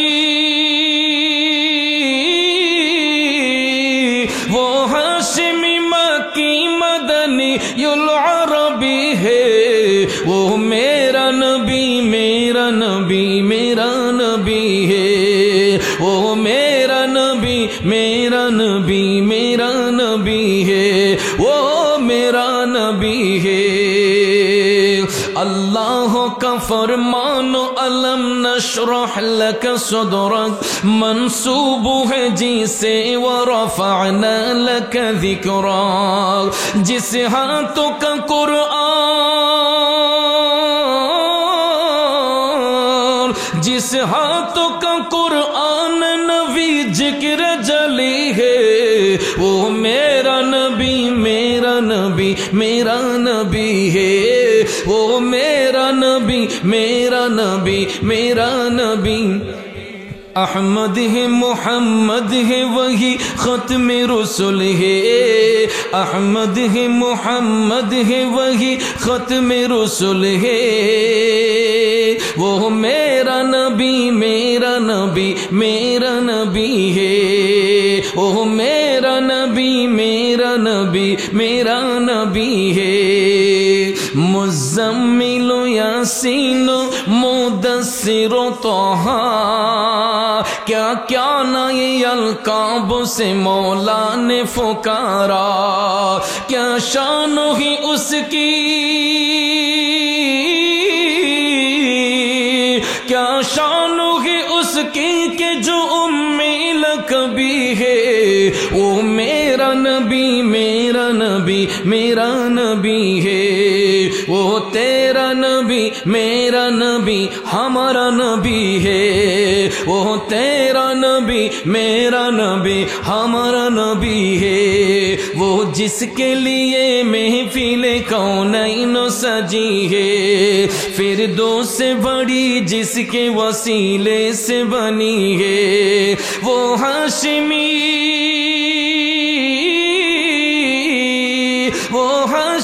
मक्की मदनी युल अरबी है, वो मेरा नबी मेरा नबी मेरा नबी है, वो